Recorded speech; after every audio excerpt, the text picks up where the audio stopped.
దేవుని ప్రేమను బట్టి మీ అందరికీ నా హృదయపూర్వక నిండు వందనాలు తెలియజేస్తున్నాను. సమాజం రోజు రోజుకి తరాలు మారుతున్నాయి, కొత్త కొత్త ఇన్వెన్షన్స్ చేస్తున్నారు, రకరకాల రంగాలలో పరిగెడుతూ ఉన్నాడు మనిషి, అనేక గొప్ప విజయాలు సాధిస్తున్నాడు. అయితే ఒక్కసారి వెనక్కి తిరిగి చూసుకుంటే మనిషి సాధించిన విజయాల వల్ల మనిషిలో ఎలాంటి ఎదుగుదల వచ్చింది, ఎలాంటి పరిపక్వత మనిషి సాధించాడు అని మనం ఆలోచిస్తే, ఆ పరిపక్వతకి ఒకవేళ మనం ఇది కొలత అని కనుక అనుకోగలిగితే మనిషి మానసికంగాను ఆధ్యాత్మికంగాను సామాజికంగాను ఎలాంటి పరిపక్వత సాధించాడో వెనక్కి తిరిగి చూసుకుంటే కొంత మనం నిరాశపడే విధంగానే లెక్కలు ఉండొచ్చేమో. నిజమే, మనిషి ఎన్నెన్నో కొత్త వస్తువులు కనిపెట్టుకున్నప్పటికీ, ఎన్నెన్నో కొత్త రంగాలలో విజయాన్ని సాధిస్తున్నప్పటికీ ఆధ్యాత్మికంగాను మానసిక పరిపక్వతలోనూ వెనకపడిపోయి ఉన్నాడనే మనం చెప్పుకోవచ్చు. దానికి నిదర్శనంగా మన దేశంలో, మన రాష్ట్రాల్లో జరుగుతున్న కొన్ని కార్యక్రమాలు, జరుగుతున్న కొన్ని సంఘటనలు, కొన్ని ఎన్నో కలచివేసే భయంకరమైన దారుణాతి దారుణమైన అమానుషాలను గురించి మనం వింటున్నప్పుడు అసలు మనిషిలో మానవత్వానికి, ఆ మానవత్వపు ఛాయలకి చోటు ఎక్కడుంది? అసలు మానవత్వం ఎటెళ్ళిపోతుంది అని మనం ప్రతి ఒక్కళ్ళు ప్రశ్నించుకోవాల్సిన పరిస్థితి కదా. కోల్కతాలో ఒక డాక్టర్పై జరిగిన భయంకరమైన దాడి, ఆ అమ్మాయిని అమ్మాయిగా కనీసం మనిషిగా కూడా చూడకుండా ఒక వస్తువు అనుకున్నారో, ఒక మాంసపు ముద్ద అనుకున్నారో, అమ్మాయితో చాలా దారుణంగా వ్యవహరించి నీచాతి నీచంగా అమ్మాయిని పొట్టన పెట్టుకున్నారు. ఇప్పటికీ ఆ కేసు ఒక కొలిక్కి రాలేదు అని చెప్పొచ్చు. ఆ కేసులో ఇంకా ఎన్నెన్నో కీలకమైన మలుపులు ఉంటూనే ఉన్నాయి, మలుపులు తిరుగుతూనే ఉన్నాయి, చాలామంది నిందితుల పేర్లు బయటకు వస్తున్నాయి. అయితే ఇప్పటికీ ఒక కొలిక్కి రాకుండా ఆ కేసు నడుస్తుంది. ఎంతోమంది జూనియర్ డాక్టర్స్ బయటకు వచ్చి ప్రొటెస్ట్ చేస్తున్నారు. అయితే అలాంటి పరిస్థితి ఇంకొక అమ్మాయికి మళ్ళీ జరగకూడదని సాటి స్త్రీగా నేను కోరుకుంటున్నాను. భారతదేశంలో ఎంతోమంది ఇదే ఆశ కలిగి ఉన్నారు. ఎంతోమంది పురుషులు తమ ఇంట పుట్టిన ఆడపిల్లలకి ఎలాంటి దారుణాలు ఎప్పుడూ జరగకూడదని చెప్పేసి కోరుకుంటూ ఉన్నారు. అయితే ఇది ఇంకా మర్చిపోకముందే జస్ట్ ఇదేదో ఒక డాక్టర్కి జరిగింది కాబట్టి ఇంత హైలైట్ చేస్తున్నారు, మిగతా వాళ్ళని పట్టించుకోరా, మిగతా వాళ్ళ విషయాలు పట్టించుకోరని చాలామంది అడుగుతున్నారు. అయితే చాలా చోట్ల దేశంలో ఎన్నెన్నో అరాచకాలు జరుగుతూనే ఉన్నాయి. ఇవన్నీ ఒక ఎత్తు అయితే మనిషి లోపల ఉన్నటువంటి మృగం బయటికి రావడానికి ప్రయత్నిస్తున్నాడు చూసారా. రోజులు వెతుక్కుంటున్నాడు, సమయం కోసం ఎదురు చూస్తున్నాడు, ఎక్కడ ఛాన్స్ దొరికితే అక్కడ బయట పడిపోదామని చూస్తున్నాడు. ఇదంతా ఎందుకు ఇలా జరుగుతుందంటారు? ఏంటి అసలు మనిషి మనసుని నడిపిస్తున్నది ఏంటి? ఇలాంటప్పుడు పరిష్కారం ఏంటి? ప్రతి కుటుంబంలోనూ ఆడపిల్లలు ఉన్నారు, ప్రతి కుటుంబంలోనూ ఆడవాళ్ళు ఉంటారు. మరి ప్రొటెక్షన్ ఏది? ఈ సందిగ్ధంలో ఎంతోమంది అయ్యో రేపొద్దున మా పిల్లల్ని దూర ప్రాంతాలకు పంపించి చదివించాలి, ఏంటి పరిస్థితి? మా బిడ్డలు ఎక్కడికో వెళ్ళి ఉద్యోగాలు చేస్తున్నారు ఆడపిల్లలు, వాళ్ళకి సెక్యూరిటీ ఎలాగా? వాళ్ళు ఎలా ప్రొటెక్టివ్గా ఉంటారు? మీకు తెలుసా, నాకే చాలా కాల్స్ వచ్చాయి. నా దగ్గర చదువుకున్న అంటే కొంతమంది యూత్ క్లాస్ పిల్లల్లో కొంతమంది తమ భయాల్ని ఎలా నాకు వ్యక్తపరిచారు. అదేమంటే, రేపొద్దున మేము పెద్దవాళ్ళం అయిన తర్వాత ఎక్కడికైనా వెళ్ళి చదువుకోవాలంటే ఏంటి పరిస్థితి? ఇలాంటి సంఘటనలు మళ్ళీ మళ్ళీ జరగకుండా ఉంటాయని గ్యారంటీ ఏంటి? అమ్మో, మమ్మల్ని కాపాడేది ఎవరు? అసలు ఒక మాట చెప్పనా, ఇలాంటి భయాలు పెట్టుకుని బ్రతుకుతున్న వాళ్ళందరికీ ఒక మాట నేను చెప్పాలనుకుంటున్నాను. ప్రపంచంలో చరిత్ర పుట్టినప్పటి నుంచి దారుణాలు జరుగుతూనే ఉన్నాయి, పాపం ప్రబలుతూనే ఉంది. ఎక్కడా పాపం తగ్గినట్టు రికార్డ్స్ మనం చూడట్లేదు. పాపం వల్ల మనిషి చేసే ఘోరాతి ఘోరమైన దారుణాతి దారుణమైన కార్యాలు ఎప్పటికప్పుడు ప్రబలుతూనే ఉన్నాయి. కానీ మనిషి నిలదొక్కుంటున్నాడు.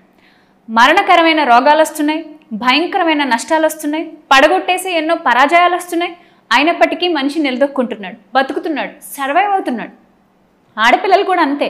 ఇలాంటి మూర్ఖులు, నీచులు చుట్టూ ఉంటారు, కానీ సర్వైవ్ అవ్వాలి. బికాజ్ మనం దేవుని పిల్లలం. దేవుని యొక్క విలువైన లక్షణాలు మనలోకి ఉన్నాయి. మనం మిగతా జీవరాశుల కంటే విభిన్నమైన వాళ్ళం, చాలా గొప్పగా బ్రతకాల్సిన వాళ్ళం. మనం ధైర్యంతో, మన వివేకంతో, జ్ఞానంతో ముందుకెళ్ళాలి. అయితే ఈ మధ్య కాలంలో ఆంధ్రప్రదేశ్లో జరిగిన ఒక ఘటన గురించి నేను ఆల్రెడీ ఒక షార్ట్ వీడియోలో మాట్లాడాను. దానికి సంబంధించిన కొన్ని వివరాలు కూడా నేను సేకరించాను. చాలా బాధ అనిపించింది, చాలా మనసును కలిచివేసింది. గుడివాడకు దగ్గరలో ఉన్న గుడ్లవల్లేరు ఇంజనీరింగ్ కాలేజీలో జరిగిన ఒక అమానుషమైన కీచకమైన చర్య మీ అందరికీ తెలుసు. దీని వెనక ఉన్నది ఎవరంటే ఒక అమ్మాయి అని చెప్తున్నారు. ఆ అమ్మాయి తన యాటిట్యూడ్, తను మాట్లాడే విధానము, తన అక్కడున్న వాళ్ళతో ఇది చేసింది తనే అని తెలిసినప్పుడు వేలెత్తి చూపించటాలు, ఇవన్నీ నిజంగా అసలు ఎటు వెళ్ళిపోతుందండి సమాజం? ఇప్పుడు ఒక మాట ఆలోచిద్దాం. ఒక అబ్బాయి పని చేశాడంటే అబ్బాయిని వీధిలో పడేస్తారు, ఇంకా వాడికి బతుకు లేకుండా చేసేస్తారు. కానీ ఒక అమ్మాయి చేసింది. సుమారు 800 వీడియోస్ ఉన్నాయంటున్నారు. చాలా వరకు వీడియోస్ బయటికి రాలేదని కొంతమంది అంటే, వచ్చాయని కొంతమంది అంటే, ఈ సందిగ్ధంలో పడి అందులో ఉన్న అమ్మాయిల్ని చాలా వరకు ఇంటికి పంపించేశారు. అక్కడున్న ఒకరిద్దరు అమ్మాయిలతో, అంటే వాళ్ళ ఫ్రెండ్స్తో నేను మాట్లాడాను, వాళ్ళ పేరెంట్స్తో మాట్లాడాను, ఒక అమ్మాయితో మాట్లాడడానికి నేను ప్రయత్నించాను. ఆ అమ్మాయి తన వీడియోస్ బయటకు వచ్చాయేమో అని చెప్పేసి కుంగిపోతూ గదిలోనే ఉంటూ బయటికి రాకుండా ఎంత స్ట్రగుల్ అవుతుందంటే, ఆ పేరెంట్స్ ఎంత బాధపడుతున్నారంటే, ఆ పిల్ల ఎప్పుడు సూసైడ్ చేసుకుంటుందో తెలియక, అంటే నిమిషానికి ఆ అమ్మాయిని కాపాడుకోవాల్సి వస్తుంది అంటున్నారు. ప్రతి ఇంట్లోనూ అక్కలు ఉంటారు, ప్రతి ఇంట్లో చెల్లెళ్ళు ఉంటారు, ప్రతి ఇంట్లో అమ్మ, ప్రతి ఇంట్లోనూ ఆడదంటూ లేని కుటుంబం అంటూ లేదు ప్రియులారా.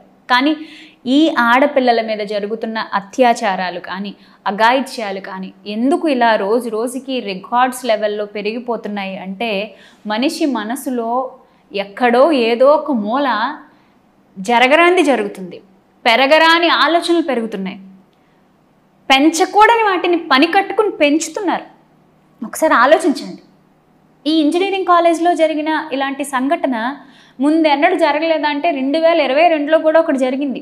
నిజమే, ఆ 2022లో చండీగఢ్ యూనివర్సిటీలో కూడా సేమ్ ఇలాగ జరిగింది పంజాబ్లో. చాలా ఎక్కువ బీభత్సం సృష్టించారు, చాలా ఎక్కువగా దాని గురించి మాట్లాడారు. దానికి కూడా కారణం ఒక అమ్మాయే. తన బాయ్ ఫ్రెండ్ తను కలిసి ఒక రూమ్కి వెళ్ళినప్పుడు వాడు ఎక్కడో ఒక సీక్రెట్ కెమెరా ఫిక్స్ చేస్తే దానికి సంబంధించిన విజువల్స్ చూపించి బ్లాక్మెయిల్ చేస్తుంటే, ఈ అమ్మాయి వాడి మాటలు వినేసి, ఇప్పుడు ఈ వీడియో నేను బయట పెట్టుకుని ఉండాలంటే నువ్వు ఇంకా మిగతా అమ్మాయిల వీడియోస్ అన్నీ నాకు అందించాలి, అప్పుడే నేను కామ్గా ఉంటానని చెప్తే, ఇంకా మిగతా వాళ్ళ జీవితాలన్నీ ఒక ఉచ్చులో ఇరుక్కున్నట్టుగా నాశనం అయిపోతూ ఉన్నాయి. ఇది మనకు తెలుసు. అయితే ఇక్కడ మనం ఆలోచించాల్సింది ఏంటంటే, ఫస్ట్ ఆఫ్ ఆల్ ఈ కాలేజ్ వ్యవహారాల్లో అనేక మంది యాతన పడుతున్న అమ్మాయిలందరికీ నేను చెప్పే ఒకటే ఒక మాట. కొంతమంది న్యూస్ ఛానల్ వాళ్ళు ముందుకొచ్చారు, చాలా మంచి సర్వే చేశారు, మంచి అనాలిసిస్ చేశారు, చక్కగా కొన్ని విషయాలలో కొన్నింటిని బయట పెట్టారు. సుమారు ఆగస్టు 6వ తేదీన కొన్ని టెలిగ్రామ్ గ్రూప్స్లో కొన్ని విషయాలు బయటకు వచ్చాయట. అంటే కొత్తగా వీటి కోసమే కొన్ని గ్రూప్స్ వాళ్ళు క్రియేట్ చేయడం జరిగింది. Gudlavalleru engineering college girls nude videos సమిలాగా.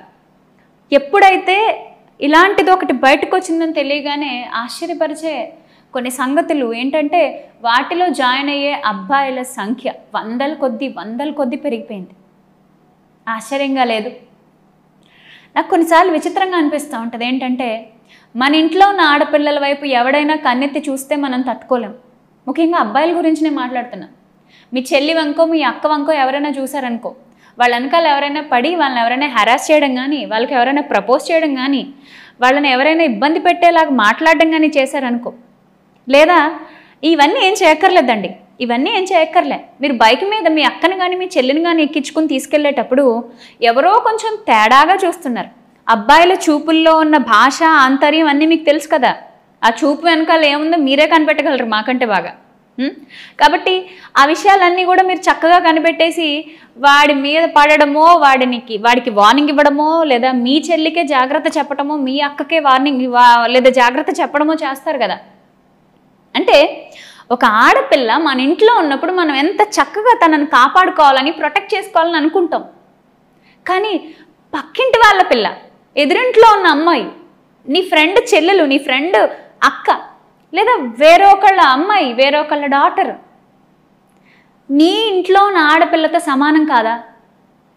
ఎందుకు ఈ సమానత్వ ధోరణి మనలో రావట్లేదు? ప్లీజ్ దయచేసి ఒక సిస్టర్ లాగా నేను మిమ్మల్ని అర్థిస్తున్నాను. ఇలాంటి దారుణమైన పనులకు ప్రోత్సహించబడే వాళ్ళు, పురికొల్పబడే వాళ్ళు ఈ రోజైనా దయచేసి ఒక్కసారి కళ్ళు తెరుచుకు చూడాలని అడుగుతున్నాను. బికాస్ ఇలా వదిలేస్తే తర్వాత తరాలు ఏమైపోతాయండి? ఇప్పుడు మనకి బాగుంటుందండి. ఇప్పుడు మీకు కావాల్సినంత ప్లెజర్ ఉంది, మీకు కావాల్సినంత హ్యాపీనెస్ ఉంది, సంతోషాన్ని వెతుక్కుంటున్నారు, వెళ్ళిపోతారు జీవితం అంతా. కానీ రేపొద్దున మీకు పెళ్ళవుతుంది, భార్య, పిల్లలు, బాధ్యత అన్నీ వస్తాయి. రేపొద్దున నెక్స్ట్ జనరేషన్ వాళ్ళు ఎలాంటి అవగాహన రాహిత్యంతో బతుకుతారు, ఎలాంటి నైతిక విలువల కొరతతో బతుకుతారు, ఎలాంటి క్రైసిస్ రాబోతుంది మన నెక్స్ట్ జనరేషన్స్కి? ఇప్పటికీ మీరు ఒకసారి ఆలోచించండి. 90s kids, 80s kids, 70s kids, ఈ 20s కిడ్స్ ఒకసారి జనరేషన్ గ్యాప్ చూస్తే ఒక్కొక్కళ్ళ ఆలోచనలు ఒక్కొక్కలాగా ఉంటాయి. మీరు ఏ కిడ్స్ ఒకసారి ఆలోచించుకోండి. మరి మీ తర్వాత మీకు పుట్టబోయే పిల్లలు దేన్ని ఓన్ చేసుకుంటారు, దేన్ని ట్రాన్స్ఫర్ చేసుకుంటారు, వాళ్ళ పిల్లలకి ఏమిస్తారు? తప్పు కదా ఇది. ఒకసారి ఆలోచించండి, ఎంత తప్పిది. ఆ అమ్మాయిలతో మాట్లాడినప్పుడు వాళ్ళ బాధ, వాళ్ళ ఆవేదన, వాళ్ళ ఆడియోస్ కూడా నేను మీకు పెడతాను, వినండి ఒకసారి. వందనాలు తల్లి. ఎక్కడి నుంచి? ఇప్పుడు ఏం చదువుతున్నావు నువ్వు? బీఫార్మసీ అక్క. Okay okay. అక్కడ ఇంజనీరింగ్ కాలేజ్లో చదివే అమ్మాయి మీ ఫ్రెండా మరి? అవునక్క, ఇంటర్ చదువుకున్నప్పుడు తను ఎంపీసీ అక్క, నేను బైపీసీ. కొంచెం ఓకే ఓకే. అంటే ఇంటర్మీడియట్ నుంచి ఫ్రెండ్సా మీరు? అవునక్క. Okay okay. ఇప్పుడు ఎలా ఉంది పాపం అమ్మాయి పరిస్థితి? నేను అడిగాను అక్క, అక్కడ ఎలా ఉందిరా ఏంటి అని అంటే, నువ్వైతే హాస్టల్ కాలేజ్ అంటే నార్మల్ కాలేజ్ ఇంటి దగ్గర నుంచి వస్తుందిరా, హాస్టల్ కాదు నేను అని చెప్పింది అక్క. అంటే రోజు ఇంట్లోంచి వెళ్తుందా? ఓకే. రోజు ఇంటి దగ్గరే ఉంటుంది అక్క. మరి వాళ్ళ ఫ్రెండ్స్ హాస్టలర్స్ ఉంటారు కదా మరి? అడిగితే కాలేజ్ మేనేజ్మెంట్ అంతా సెక్యూరిటీతో తనకి తన ఇంటికి వచ్చే ట్రై చేస్తున్నారంట ఆ చేసిన అక్కని. నేను మెసేజ్ చేశాను అక్క, నార్మల్ కాల్ కూడా నా దగ్గర కాంటాక్ట్ లేదు అక్క. అయితే నార్మల్గా మెసేజ్ చేశాను ఇన్స్టాలో అన్నమాట. అయితే వీడియో కూడా అంటే అలా చేసింది ఒక అమ్మాయి అని వార్తల్లో వచ్చింది. సో అమ్మాయి కూడా చాలా యాటిట్యూడ్ చూపించడం, వేలది చూపించడం, అంటే చాలా అరగెంట్ గా ఉంటది అమ్మాయి అన్నట్టుగా చూపిస్తున్నారు. అవునక్క, అవన్నీ వాస్తవాలే అని వేరే వాళ్ళు, అంటే ఆ ఊరికి దగ్గరలోనే వేరే వాళ్ళు కూడా నాకు చెప్పారు. ఏదో ఎప్పుడు ఒక్క విధానంలోనే మనం ఓకే కాబట్టి తనని చాలా సెక్యూరిటీతో ఉంచారంట అక్క. ఓకే. ఒకసారి నీకు మెసేజ్లు అన్ని చదువుతాను చూడక్క. చదువునా. ఇప్పుడు వాళ్ళ ఆ న్యూస్ అంతా ఎలా బయటకు వచ్చిందిరా ఏంటి అని అంటే, కాలేజ్ మేనేజ్మెంట్ అంతా సెక్యూరిటీతో ఉంచిందంట తనకి. ఇంటికి పంపించడానికి చాలా ట్రై చేస్తున్నారంట తను ఒక్కదాన్ని.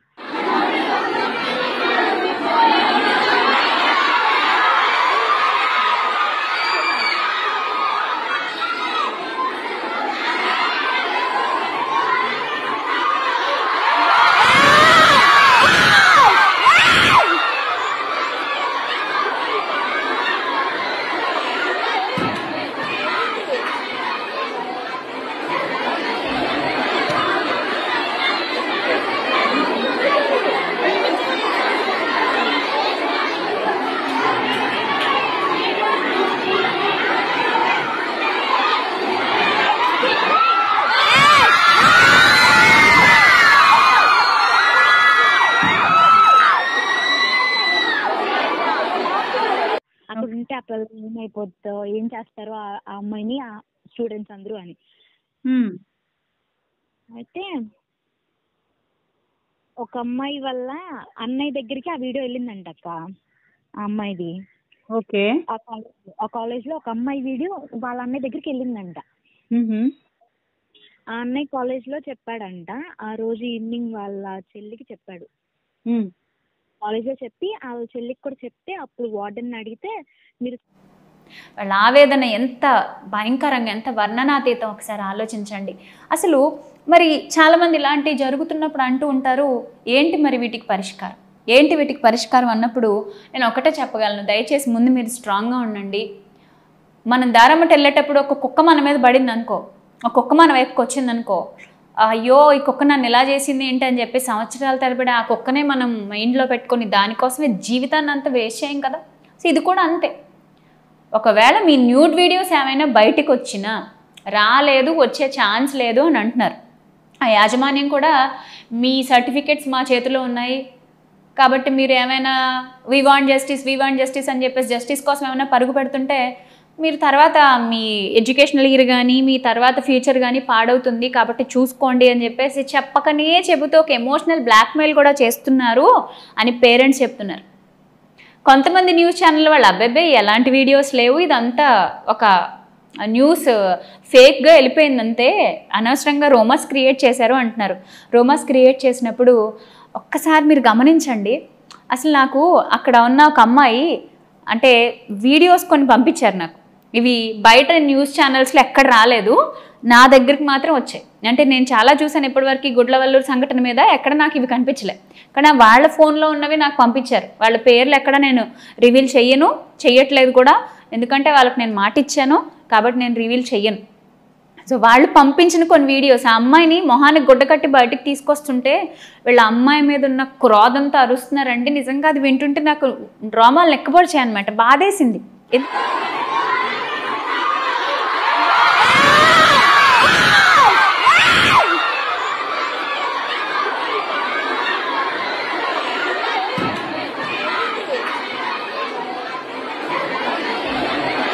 ఎందుకంటే నువ్వే కదా మా బతుకులను ఎలా బయట పెట్టేసావు అని ఎంత క్రోధంతో ఉన్నారో వాళ్ళు, ఎంత బాధతో ఉన్నారో. బికాస్ అసలు మా ప్రైవేట్ లైఫ్ని నువ్వు పబ్లిక్లో పెట్టేసావు అనే ఒక బాధ వాళ్ళకి.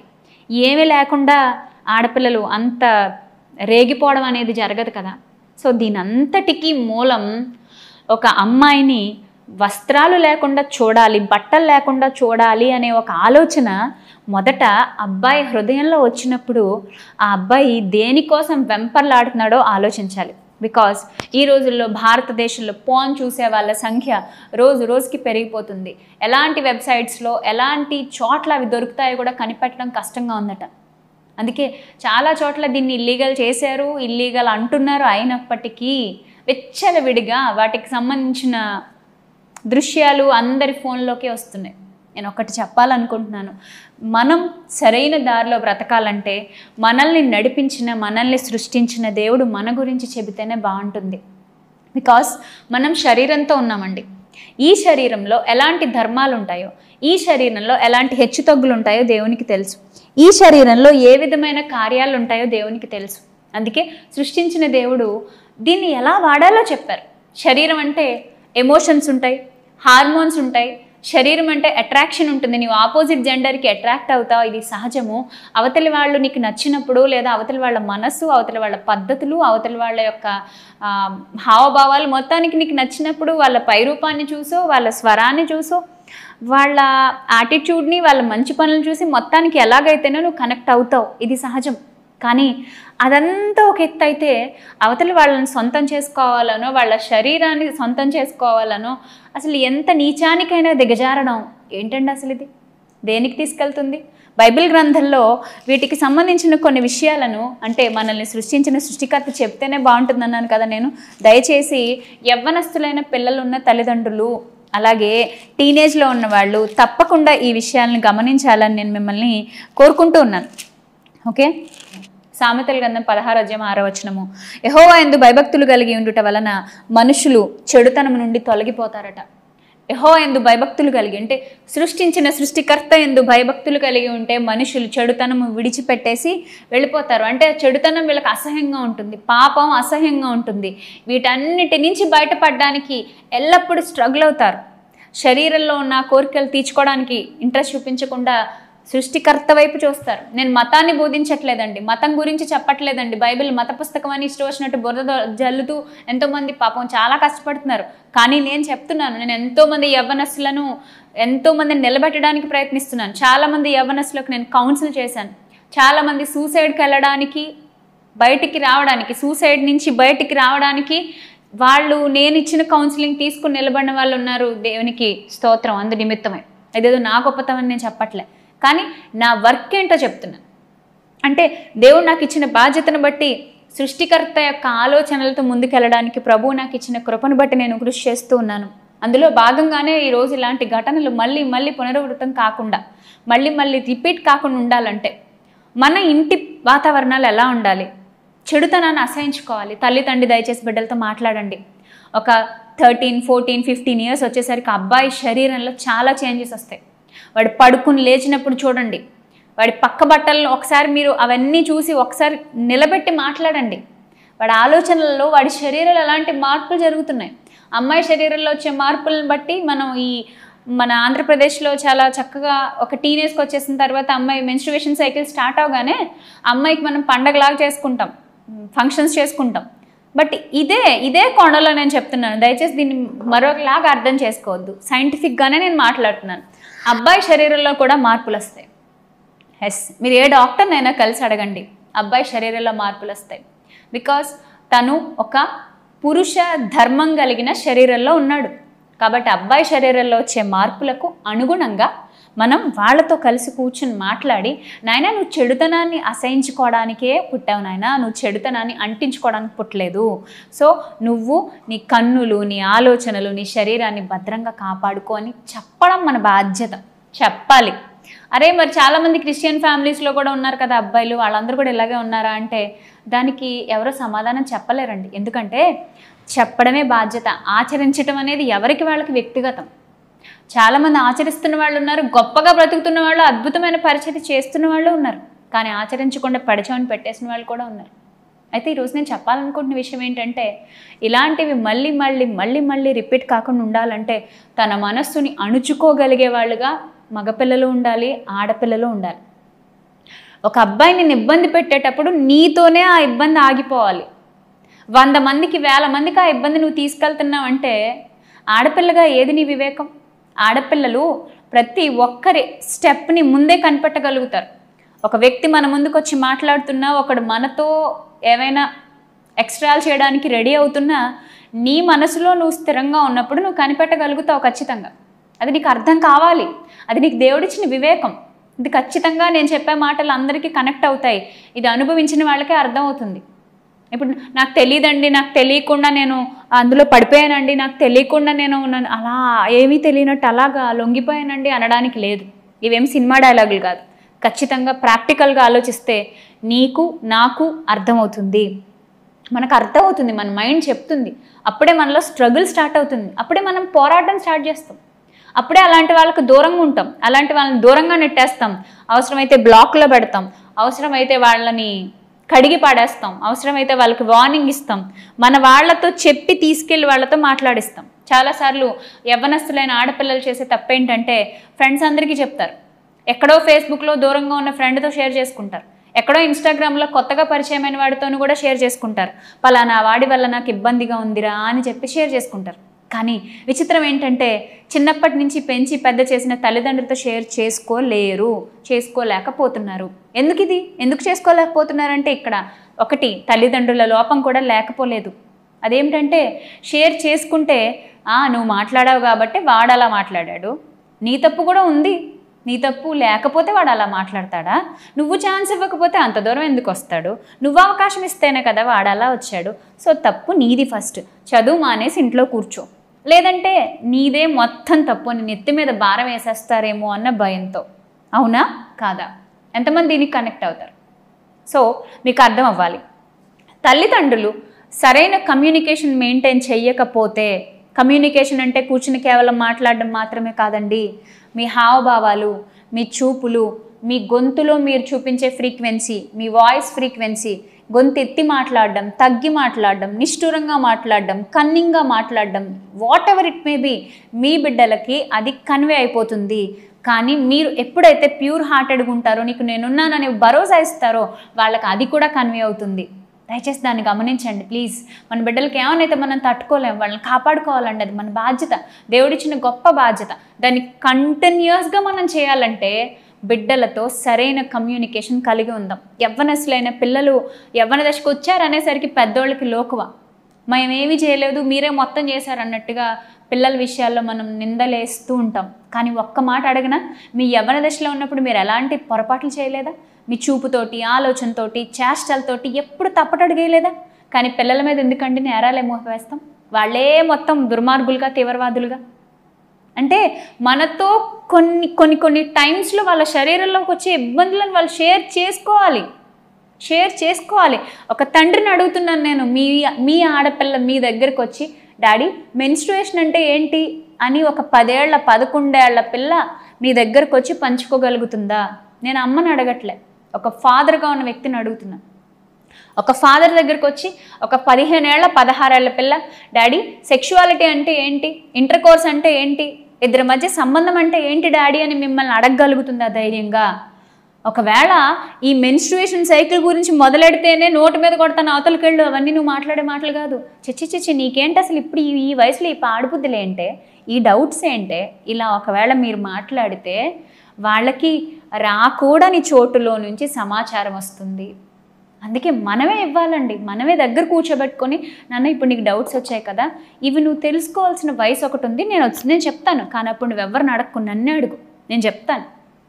ఈ సృష్టి రహస్యం ఇది, సృష్టి ధర్మం ఇది, ఇందులో అద్భుతమైన రహస్యం పరమార్థం ఉంది. మనుషుల్ని దేవుడు పుట్టించడానికి ఇంత గొప్ప సిస్టమ్ పెట్టాడు నాన్న అని అమ్మాయితోనో అబ్బాయితోనో మీరు కూర్చొని మాట్లాడాడు అనుకోండి, ఎంత బాగుంటుంది. కానీ వాళ్ళు పాన్ చూడడానికి అడిక్ట్ అవుతున్నారు. ఒక డాక్టర్తో నేను మాట్లాడాను, ఈ పాన్ చూడడం వల్ల లేదా పాన్ చూసే వాళ్ళని మనం ఎలా కనిపెట్టవచ్చు, వాళ్ళని ఎలా అండి దీని నుంచి బయటపడడం ఎలా అంటే, ఆవిడ నాకు కొన్ని విషయాలు చెప్పారు. దాన్ని బట్టి నేను కొన్ని సంగతులు మీతో షేర్ చేసుకోవాలనుకుంటున్నాను. ఈ పాన్ అడిక్షన్కి కొన్ని సైన్స్ అండ్ సిమ్టమ్స్ ఉన్నాయి. దయచేసి ఇది ఖచ్చితంగా పక్కాగా రాసుకునైనా మీరు వినాలని నేను కోరుకుంటున్నాను. ఫస్ట్ వన్ ఏంటంటే, being unable to stop viewing pan. అంటే పాన్ చూడడానికి వీళ్ళు ఇంకా ఆగలేరు, అంటే దాన్ని ఇంకా ఆపలేరు, ఇంకా కంటిన్యూస్గా చూస్తూ ఉండాలనుకుంటారు. అంటే దాని మీద విపరీతమైన వాంఛ పెరుగుతుంది. ఫస్ట్ ఆఫ్ ఆల్ ఎక్కడ ఏ మూల దాక్కుని ఎక్కడ ప్రైవసీ వెతుక్కొని మేము పాన్ చూద్దామా అని వాళ్ళు రహస్యమైన ఆ ప్లేస్ కోసం, ఒంటరితనం కోసం వెతుక్కుంటారు. సో మీ అబ్బాయిల విషయంలో అలాగే అమ్మాయిల విషయంలో కూడా, అమ్మాయిలు కూడా తక్కువ అంచనా వేయడానికి లేదు. ఆడపిల్లలు కూడా చాలా ఇష్టపడి మరీ పాన్ చూస్తున్నారు. ఈరోజు ఈ ఇంజనీరింగ్ కాలేజ్లో జరిగిన ఒక అమ్మాయి వీడియోస్ చూడండి, అందరి ముందు వేళ్ళు ఎలా పెట్టి మాట్లాడుతుంది. నేను ఇప్పుడు అంటే ఆ వేలు అలా పెట్టడం అనేది, మేమైతే 90s కిడ్స్ అండి, మాకు అసలు ఆ వేలు అలా పెట్టడంలో ఇంత చెత్త అర్థం ఉందనేది నాకైతే తెలీదు. ఎందుకంటే మేము అలాంటి వాతావరణంలో పెరగలేదు, అలాంటి కోడ్స్ ఏమీ అప్పట్లో లేవు. ఇప్పుడు ఈ తరంలో వచ్చాయి ఈ కోడ్లు. ఆ వేలు అలా చూపిస్తుంది, దాని అర్థం ఏంటో తెలియక నేను మా అమ్మాయిని అడిగాను. అంటే ఇలా ఉందండి జనరేషన్. అంటే వాళ్ళు ఎంతగా దుర్మార్గమైన ఆలోచనలతోటి నిండిపోయి నేటి తరం అమ్మాయిలు కూడా ఇలా మారిపోతున్నారు. మీరు ఆలోచించండి. అంటే మీరు నన్ను ఏం చేయలేరు, మీరు నాకు వెంట్రుకతో సమానం, నేను మిమ్మల్ని అందరినీ వేస్ట్ అనుకుంటున్నాను, ఏం చేస్తారో చేసుకోండి అని ఒక పొలిటీషియన్ కూతురుగా అమ్మాయి నేను అడిగాను. నిజంగా అమ్మాయి పొలిటీషియన్ కూతురేనా, లేదంటే వచ్చిన రూమర్స్ని బట్టి అలా చెప్తున్నారా అంటే, లేదక్క అమ్మాయి పొలిటీషియన్ కూతురే, తన యాటిట్యూడ్ కూడా అలాగే ఉంటుంది కాలేజ్లో అని చెప్పారు. ఇప్పుడు అమ్మాయి ఎవరో పొలిటీషియన్ కుమార్తె అని అంటున్నారు, అది ఎంతవరకు వాస్తవం? అది నిజమేనక్క. ఓకే, అది నిజమే కాబట్టి తనని చాలా సెక్యూరిటీతో ఉంచారంటక్క. ఓకే. చూడండి, డబ్బులు ఉన్నాయి కదా, తల్లిదండ్రులకి అధికారం ఉంది కదా అని చెప్పేసి ఏదైనా చేయొచ్చా? రెప్యుటేషన్ కోసం ఎంత దూరమైనా వెళ్తారా? మన పిల్లల్ని మనం ఎలా పెంచుతున్నాం, ఇప్పుడు మనకు అంత గడిచిపోతుంది అనుకుంటున్నాం, తర్వాత ఏంటి, నెక్స్ట్ ఏంటి? సమాజానికి హితమయ్యేలాగా పెంచాలని దేవుడు బిడ్డల్ని ఇచ్చాడండి. మన స్వార్థం కోసం కాదు, మన స్వార్థం కోసం కాదు. ఇది అర్థమైన నాడు మీకు జీవిత పరమార్థం అర్థమవుద్ది. సో ఇది చదువుతున్నా వినండి. First one, being unable to stop viewing pan, experiencing intense cravings.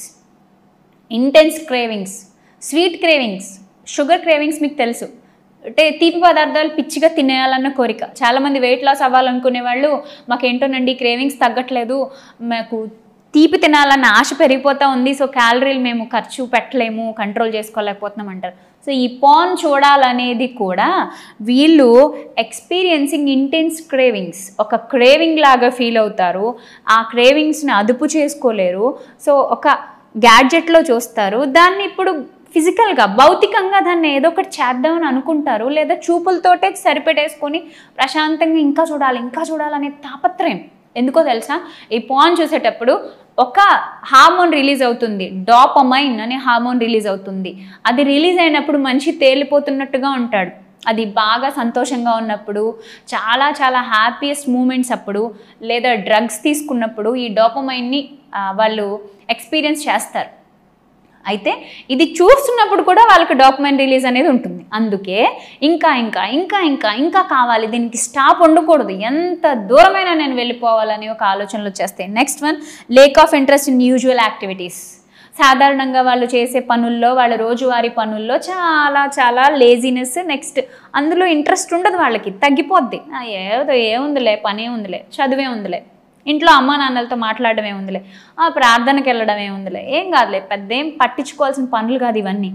But main నా గోల్ ఏంటి, పాన్ చూడాలి, ఒంటరిగా ఉండాలి, రహస్యంగా ఉండాలి, ఏ చెట్టుకెందుకో పుట్టకెందుకో ఏ పొలానికో ఏ గదిలోకో వెళ్ళి రహస్య ప్లేసెస్లో నేనే ఉండాలి. ఒంటరిగా ఉంటూ మనిషిని దిగజార్చి నాశనానికి నడిపించే తీవ్రమైన నీచమైన అలవాటు ఈ పోన్. దయచేసి మీ బిడ్డల విషయంలో జాగ్రత్తగా ఉండండి.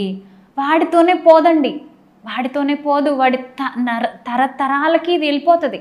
వాడి నరాల్లోనూ నిస్తత్వం ఆవరిస్తుంది. పాపం ఎంత ఏడుస్తాడో తర్వాత. మనం జాలిపడాలి మన బిడ్డల విషయంలో. అందుకే చెప్తున్నాను, ముందే కనిపెట్టుకుందాం ఇలాంటి ఆలోచనలు. ఇప్పుడు 100 కొద్ది వీడియోస్ ఎందుకండి, వాటిని డబ్బులు ఇచ్చుకుని మరి కొనుక్కున్నారు అంటున్నారు కొంతమంది. లేదు ఇది రూమర్ అంటున్నారు. వాట్ ఎవర్ ఇట్ మేబీ, ఏదైతే అవనివ్వండి. బట్ కెమెరాస్ ఆ రోజు బాత్రూముల్లోంచి లాక్కుని పట్టుకెళ్లారా లేదా? పోలీసులు వచ్చి వాళ్లే వాటిని తీసుకెళ్లారు. హిడెన్ కెమెరాస్ దొరికాయని చెబుతున్నారు. మరి ఎందుకు పెట్టాలండి? అసలు ఒక మనిషి నిండుగా బట్టలు కట్టుకుని చక్కగా సాంప్రదాయబద్ధంగా ఉన్నప్పుడు, ప్రశాంతంగా ముచ్చటగా ఉన్నప్పుడు చూడాలనిపిస్తుంది. కానీ ఒంటి మీద బట్టలు లేకుండా ఉన్నప్పుడు చూడాలనిపించటం అనే ఆలోచన ఎక్కడి నుంచి వస్తుంది? ఎక్కడి నుంచి వస్తుంది? ఒక పురుషుని హృదయంలో అది ఎందుకు మొదలవుతుంది? తన చెల్లిని కానీ, తన అక్కను కానీ, తన తల్లిని కానీ అలా చూడలేడు కదా. అంటే ఎక్కడో ఏదో పాడైంది. ఇందాకే చెప్పాను, పెంచకూడని వాటిని పెంచుతున్నారు, ఇవ్వకూడని స్టఫ్ ఇస్తున్నారు, ఇవ్వకూడని బలం ఇస్తున్నారు, ఏదో ఒక ప్లేస్ని ఇంప్రూవ్ చేస్తున్నారు. సో అప్పుడే చెడుతనము వైపుగా మనిషి వెళ్తాడు. అందుకే చెడుతనమును అసహించుకోవడం, యెహోవా యందు భయభక్తులు కలిగి ఉండడం అట. మతం చెప్పట్లేదండి నేను. దేవుని యందు భయభక్తులు కలిగి ఉన్న ప్రతి అబ్బాయి, ప్రతి అమ్మాయి తన శరీరం మీద తన కంట్రోల్ రోజు రోజుకి సాధిస్తాడు. అంటే ఏదో ఒకే రోజులో అయిపోతే చిటికలో నేను చెప్పట్లే. గ్రాడ్యువల్లీ ఖచ్చితంగా పాపంలోంచి తాను దూరంగా ఉంచుకుంటాడు. ఫిక్స్డ్గా పవిత్రత వైపు తాను స్థిరముగా ప్రతిష్ఠించుకుంటాడు. ఇది దేవుడు ఇచ్చినటువంటి గొప్ప వాగ్దానం. సో నెక్స్ట్ పాయింట్ నేను చెప్తాను చూడండి. Spending large amounts of time viewing porn. So ముందు చెప్పిన పాయింట్ లాంటిదే. Next, spending large amounts of money on porn. ఎంత ఖర్చు పెట్టడానికైనా అమ్మా నాన్నలకు మస్కా కొట్టి ఎంత డబ్బులు ఖర్చు పెట్టడానికైనా వీళ్ళు ముందుకు వెళ్ళిపోతూ ఉంటారు. Next, lodging interest in there partner. ఒకవేళ వాళ్ళకి పెళ్ళైతే, ఒకవేళ వాళ్ళ రిలేషన్షిప్లో ఉంటే, ఒకవేళ వాళ్ళకి ఏమైనా ఎంగేజ్డ్ అయితే ఎవరితోనైనా, వాళ్ళ పార్ట్నర్ మీద ఇంట్రెస్ట్ ఉండదట. బికాజ్ ఆల్రెడీ వాళ్ళ పార్ట్నర్తో ఎక్స్పీరియన్స్ చేసి ఉంటారు. ఇప్పుడు నేను కొత్తగా ఏదైనా ఆలోచించాలి, కొత్త పార్ట్నర్ని వెతుక్కోవాలి అనే ఒక నీచమైన ప్రవృత్తి సమాజంలో హితమైన ఆరోగ్యకరమైన సంబంధ బాంధవ్యాలని తుంచేసేటటువంటి నీచమైన అడుగులు వేయడానికి ప్రేరేపించేవి. కింద అదే చెప్తున్నాడు, ఎక్స్పీరియన్సింగ్ డిఫికల్టీ విత్ అరౌజల్ అంటే స్టిమ్యులేట్ చేస్తారనమాట. ఏదో ఒక ఆలోచనతోటి లోపల నుంచి స్టిమ్యులేట్ అవుతూ ఉంటారు. ఉత్ప్రేరణ, నువ్వు చేయాలి, నువ్వు చూడాలి, వెళ్ళిపోవాలి, ఎంతమంది ఉన్నా పర్లేదు, ఇప్పుడు నాకంటూ ప్లేస్ కావాలి, నేనంటూ వెతుక్కోవాలి అంటే స్టిమ్యులేట్ అవుతుంది మైండ్. బాడీని కూడా స్టిమ్యులేట్ చేస్తారు. ఇప్పుడు అదే టైంలో ఎవరైనా ఒకరు ఒంటరిగా దొరికితే, ఇప్పుడు కోల్కతా ఘటనలో చూడండి ఏం జరిగిందో. ఆ సంజయ్ రాయ్ అనేవాడు ఎంత నీచమైన స్థితికి దిగజారిపోయాడో. అంటే ఎప్పుడైతే నువ్వు నీ మైండ్కి స్టఫ్ ఇస్తున్నావో అప్పుడు నీచమైన కార్యాలు చేయడానికి నువ్వు పరుగులు పెడతావు. దీని గురించి బైబిల్ ఒక విషయాన్ని చాలా క్లియర్ కట్గా తెలియచేసింది. కొన్ని వేల సంవత్సరాలకు పూర్వమే ఒక ప్రవక్త గ్రంథంలో రాయబడిన ఒక అద్భుతమైన వచనాన్ని నేను మీ ముందు పెట్టాలని ఆశపడుతున్నాను. ఇది కేవలం యవ్వనస్తులకే, మిగతా వాళ్ళందరం చాలా నీతిమంతులు అండి అని పెద్దవాళ్ళు ఏమీ జబ్బాలు గరేయడానికి అవకాశం లేదు. ప్రతి ఒక్కరికి పాపానికి సంబంధించిన అవేర్నెస్ ఉండాలి. పాపం గురించి అలర్ట్గా ఉండాలి. ఏ క్షణాన పాపం మనల్ని పట్టుకుంటుందో తెలియదు. దురాశ గర్భమును ధరించి పాపమును కంటుంది. దురాశ మనిషిలో ఎక్కువైతేనే మరణమునకు దారితీస్తుంది. కాబట్టి దేవుడు అలర్ట్గా ఉండమంటున్నాడు. హోషేయ గ్రంథము 7వ అధ్యాయము 4వ వచనం. హోషేయ గ్రంథం 7వ అధ్యాయం 4వ వచనం. రొట్టెలు కాల్చువాడు ముద్ద పిసికిన తర్వాత ముద్దంతయు పొంగు వరకు పొయ్యిని అధికముగా వేడిమి చేసి ఊరకుండునట్లు వారందరూ మానని కామాతురత గలవారై ఉన్నారు. ఇక్కడ ఒక ఎగ్జాంపుల్ ఇచ్చాడు. రొట్టెలు పిసికేవారు పిండిని పెట్టి పెద్ద మొత్తంలో ఒక పొయ్యి మీద పెట్టి, అంటే it's a type of baking అనమాట. అంటే బేకింగ్ చేసేటప్పుడు కింద ఉన్నటువంటి ఆ పొయ్యిని ఎలా అయితే ఆరకుండా ఉంచుతారో అలా పిండి మొత్తం కాలే వరకు, పిండి మొత్తం తయారయ్యే వరకు పొయ్యిలో వేడి ఎలాగైతే ఉంటుందో ఆ మాదిరి యాజ్ ఇట్ ఈస్ కామాతురత గలవారై వారు రేగిపోతున్నారు అంటున్నాడు. అంటే వాళ్ళలో lust, it's not love, lust వైపుగా అడుగులేస్తూ వాళ్ళ శరీరాన్ని వాళ్ళే పాడు చేసుకుంటున్నారు. అదే కింద చెప్తూ అంటున్నాడు, మన రాజు దినమున అధిపతులు అతని ద్రాక్షారస బలము చేత మత్తిల్లి జబ్బు పడి రాజు తానే అపహాసకులకు చెలికాడాయను. పొయ్యిలో పడినట్లు వారు తమ హృదయములను మాటులోనికి తెచ్చుకొని ఉన్నారు. తమలో రొట్టెలు కాల్చువాడు రాత్రంతా నిద్రపోయిన బహుమంట మండి కాలుచున్నది. పొయ్యి కాలునట్లు వాళ్ళందరూ బహుమంట మండి. గ్రీఫ్ వాళ్ళలో పెరిగిపోయింది ఏంటండి? Greed and grief. ఇదంతా వాళ్ళని చెడుతనం వైపుగా నడిపిస్తుంది. పొయ్యిలో ఏ విధంగా అయితే కట్టెలు కాలుతాయో అదే మాదిరి తమలో ఉన్న ఆలోచనల చేత తాము కాల్చబడుతున్నారు, వేడెక్కిపోతున్నారు. తమ బుర్రలు వేడెక్కుతున్నాయి, శరీరాలు వేడెక్కుతున్నాయి. కానీ తమ వల్ల సమాజానికి ఉపయోగపడేది ఏది లేదు అని తెలిసినప్పుడు ఎంతగానో నిరాశలోకి వెళ్ళిపోతారు. అందుకే బైబిల్లో ఒక మాట ఉంటుందండి, బుద్ధిహీనుడు తను చేసిన క్రియల చేత అవి అతనికి వెక్కసమైపోతాయంట, విసుగొస్తుందంట, అసహ్యం పడుతుందంట. అందుకే మీరు కావాలంటే ఇలాంటి పనులు చేసేవాళ్ళని వెళ్ళి అడగండి, are you happy with your life, are you happy with your thoughts? ఒకసారి అడిగి చూడండి. వాడు అంటాడు, లోకల్లో ఎంతమంది చేయట్లేదు పాపాలు, అందులో నేను అక్కడిని, ఏం జీవితం, పాడు జీవితం అంటాడే తప్ప నేను చాలా సంతోషంగా ఉన్నాను, చాలా సాటిస్ఫాక్షన్గా ఉన్నాను, దేవుడు నాకు మంచి జీవితం ఇచ్చాడు, ప్రతి చిన్న విషయంలోనే ఆనందాన్ని వెతుక్కోగలను, ప్రతి చిన్న సంతోషాన్ని నేను దాచుకోగలను, నాకు బోల్డన్ని మెమరీస్ ఉన్నాయి, నేను కైండ్ హార్టెడ్గా ఉంటాను, నేను దయగలిగి బ్రతుకుతాను, ప్రతి చిన్నదాన్ని నేను దేవుని దగ్గర పడవేయగలుగుతాను, పట్టుకోగలుగుతాను ప్రభుని అని అనలేడు. ఎందుకంటే వాని మార్గములు వానికే వెక్కసమైపోయాయి. సో ఈరోజు ఒకటే జరిగింది ఈ ఘటన. నేను చెప్పాను కదా, 2022లో ఆల్రెడీ పంజాబ్ యూనివర్సిటీ, చండీగఢ్ యూనివర్సిటీలో పంజాబ్లో సేమ్ ఇదే జరిగింది. ఒక అమ్మాయి కూడా తన బాయ్ ఫ్రెండ్ కోసం మిగతా క్లాస్మేట్స్ యొక్క వీడియోస్ తీసి వాడికి పంపించింది. వాళ్ళిద్దరూ కలిసి దొరికిపోయారు. కానీ దొరికిపోయిన వాళ్ళు కూడా సేమ్ ఇలాగే చెప్తున్నారు. వాళ్ళ నేచర్ చూడండి, తప్పు చేశాను అనే ఒక రిగ్రెట్ లేదు, పశ్చాత్తాపం లేదు. ఈరోజు ఈ అమ్మాయికి కూడా తప్పు చేశాననే రిగ్రెట్ లేదు. మరి ఎటు వెళ్ళిపోతుంది తెలీదు. చాలామంది రాజకీయ కుట్రదారులు ఇందులో పాలిభాగం తీసుకున్నారు అని కూడా నాకు కొన్ని విషయాలు తెలిసాయి. అయితే న్యాయం అమ్ముడుపోతుందండి, న్యాయం వెళ్ళిపోయింది. న్యాయం, సత్యం సంత విధిలో పడిపోయినట్టు న్యాయం ఉండాల్సిన చోట అన్యాయం రాజ్యం వెళ్తుంది. మనం ఏం చేయగలం? కానీ ఆడపిల్లలకు మాత్రం ఒకటే చెప్తాను, దయచేసి ఏం జరిగినా ధైర్యంగా ఉండండి. మీ న్యూడ్ వీడియోస్ తీసినోడు సిగ్గుపడాలి, మీరెందుకు సిగ్గుపడాలి చెప్తున్నాను. ఏంటి ఇది మీకు ఏదో వింతగా అనిపించవచ్చు, 2 రోజుల తర్వాత అందరూ మర్చిపోతారు. ఎవరికి గుర్తుపెట్టుకునే తీరిక లేదు, ఎవడి లైఫ్లో వాడు బిజీగా ఉన్నాడు. ఎవరికి ఏది గుర్తుపెట్టుకునే తీరిక లేదు. మీ సక్సెస్ మీద ఫోకస్ చేయండి, మీరు స్ట్రెంగ్త్ అవ్వండి, స్ట్రాంగ్గా మారండి. రేపొద్దున ఇంతకు మించి భయంకరమైన ఏమైనా వస్తే ఎలా ఫేస్ చేయాలి అని మీకు మీరు నేర్పించుకోండి. రేపొద్దున మీ బిడ్డలకు మీరు చెప్పడానికి మీకు చాలా ఎక్స్పీరియన్సెస్ ఉంటాయి. దయచేసి మిమ్మల్ని అపవిత్రులుగాను లేదా తిరస్కరించే వాళ్ళుగాను దేవుడు ఎంచాడని అనుకోకండి. సూసైడ్ చేసుకుంటాను లేదా నేను ఎక్కడో కూర్చుంటాను, డిప్రెషన్లోకి ఇప్పుడు వెళ్ళిపోయారా, మళ్ళీ కొన్ని ఏళ్ల పాటు డిప్రెషన్ తాలూకా ఛాయలు మీ బాడీ మీద పడిపోతాయి, మీ మైండ్ మీద పడిపోతాయి. నెక్స్ట్ మీ ఎడ్యుకేషనల్ ఏరియా అంతా, మీ ఫ్యూచర్ అంతా నాశనం అయిపోవచ్చు. అందుకే చెప్తున్నాను, ఇలాంటి వాళ్ళకి శిక్ష పడాలి, ఇలాంటి వాళ్ళ యొక్క ఆలోచనలకు సరైన మందు పడాలి. దయచేసి దేవుని భయంతో బ్రతకండి, దేవుని వైపు తిరగండి. సృష్టికర్త శరీరాన్ని ఎలా డిజైన్ చేశాడో అర్థం చేసుకోండి. ఒక అమ్మాయిని అబ్బాయి చూసినప్పుడు, అబ్బాయిని అమ్మాయి చూసినప్పుడు అట్రాక్ట్ అవుతారు. It's quite natural because hormones అలా డిజైన్ చేయబడ్డాయి మనకి. కానీ ఎప్పుడు పడితే అప్పుడు, ఎక్కడ పడితే అక్కడ, ఎవరిని పడితే వాళ్ళని వ్యవస్థలుగా చూద్దాం అనుకోవడం మాత్రం అనైతికం. అలాగే కొన్నాళ్ల క్రితం మన ఇండియన్ గవర్నమెంట్లో, మోదీ గవర్నమెంట్లో 2014లో స్మృతి ఇరానీ అని ఒక సినీ నటి మంత్రివర్గంలోకి చేర్చబడ్డారు. మీ అందరికీ తెలుసు స్మృతి ఇరానీ గారు. ఆవిడ జీవితంలో జరిగిన ఒక ఘటన, ఆవిడ ఒక చోటకి ఏదో ఒక షాపింగ్ మాల్కి వెళ్ళారు. బట్టలు మార్చుకుంటూ ఆవిడ ఒక చోట హిడెన్ కెమెరాస్ ఉన్నాయని చెప్పేసి ఆవిడ కనిపెట్టారు.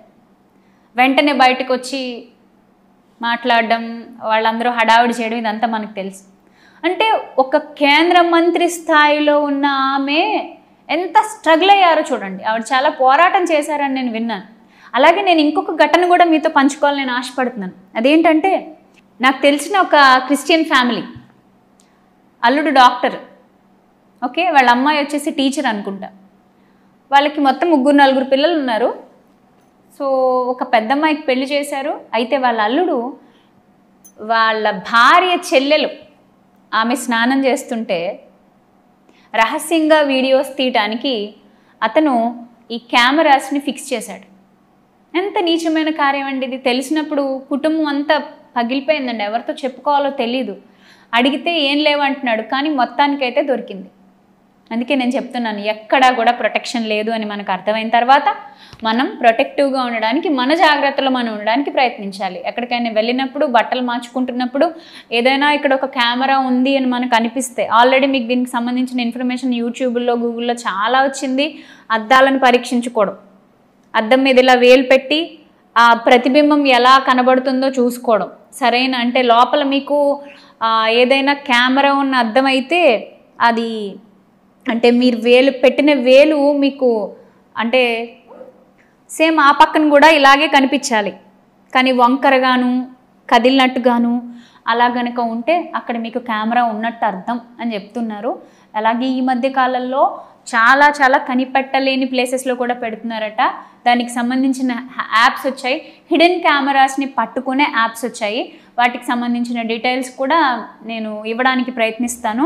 నెక్స్ట్ మీరు ఫ్రంట్ క్యామ్ ఆన్ చేసి కొంచెం చుట్టూ ఒకసారి మీరు ఎక్కడైనా బట్టలు మార్చుకోవడానికి ప్రయత్నిస్తూ ఉన్నప్పుడు అది ఒకవేళ మీకు ఏమైనా ఇన్ఫర్మేషన్ ఇస్తే చిన్నగా సౌండ్ వస్తుంది. ఒకవేళ అక్కడ హిడెన్ కెమెరాస్ ఉంటే మీకు అర్థం అవుతుంది. దయచేసి చిన్న చిన్న చేంజెస్, చిన్న చిన్న జాగ్రత్తలు తీసుకోండి. పెద్ద పెద్ద కేంద్ర మంత్రులకి ఏవి తప్పలేదు ఈ పాటలు. కాబట్టి ఆడపిల్లగా ఉండడం అంటే ఏదో ఒక శాపం అని అనుకోకండి దయచేసి. మనం అద్భుతమైన సృష్టి, కానీ మగవాళ్ళ ఆలోచనలు మారుతున్నాయి కాబట్టి మనం జాగ్రత్తగా ఉండాలి. ఏదేమైనప్పటికీ ఎవరి జాగ్రత్తలు వాళ్ళు ఉండడానికి ప్రయత్నించండి. ఇది ఎథికల్ వాల్యూస్తో వెళ్ళి చదువుకునే చదువు కాదు. కాబట్టి మీ చదువు మీకేమి నేర్పిస్తుంది దయచేసి ఆలోచించండి. అలా నాశనం అయిపోతున్న, నలిగిపోతున్న ఎంతోమంది ఆడపిల్లల కోసం వందల కొద్దీ ఉన్నారండి ఆ కాలేజీలో అమ్మాయిలు. వాళ్ళందరి కోసం ఒక్క నిమిషం ప్రార్థన చేద్దామా? దయచేసి కళ్ళు మూసుకోండి, ప్రార్థన చేద్దాం. ప్రేమగల తండ్రి, కృపగలిగిన మా దేవా తండ్రి, మీరు మాకిచ్చిన ధన్యకరమైన ఈ స్థితిని బట్టి మీకు స్తోత్రాలు దేవా. ప్రపంచంలో ఎన్నో చోట్ల పాపం విజృంభిస్తుంది, పాపం ఏరులై పారుతుంది ప్రభా. కానీ మీ కృప చొప్పున, మీ కృపా బాహుళ్యము చొప్పున మేము భద్రంగా కాపాడబడుతున్నాము. పాపాన్ని జయించే శక్తి మాకు లేదు తండ్రి. ఈరోజు ఎంతోమంది యవ్వనస్తులైన పిల్లలు పాపానికి దాసులైపోతున్నారు ప్రభా. వారి కళ్ళతో చూడరానివి చూస్తూ జరగకూడని కార్యక్రమాల్లో వాళ్ళు తలదూచుతూ ఉన్నారయ్యా. వారిని క్షమించండి ప్రభా. దయచేసి వారిలో మార్పు రావడానికి, వారి తర్వాతి తరాలకు వాళ్ళు ఏమందిస్తున్నారో తెలుసుకోవడానికి కళ్ళు తెరవండి దేవా తండ్రి. తమ తరములో కళ్ళు నెత్తుకు వచ్చిన వారి తరము కలదు అని మాకు వినిపిస్తున్నారు.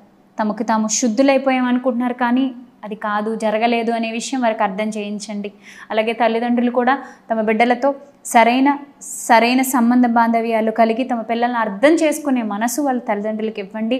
ఇలాంటి ఘటనలు జరిగినప్పుడు ఎలాంటి నిరాశ నిస్పృహల్లోకి వెళ్ళిపోకుండా ధైర్యం కలిగి నిలబడడానికి మీ పిల్లలందరికీ చక్కటి జ్ఞానమును, బలమును, శక్తి దయచేయమని కోరుకుంటూ మీ సన్నిధి కాంతిలో నడిపించమని వేడుకుంటూ త్వరలో మా కొరకు రానైన మా ప్రియ రక్షకుడైన యేసుక్రీస్తు ప్రభువారి పేరట ఈ ప్రార్థన మనవులు అడిగి వేడుకొంచున్నాం మా ప్రియ పరలోకపు తండ్రి. ఆమేన్, ఆమేన్.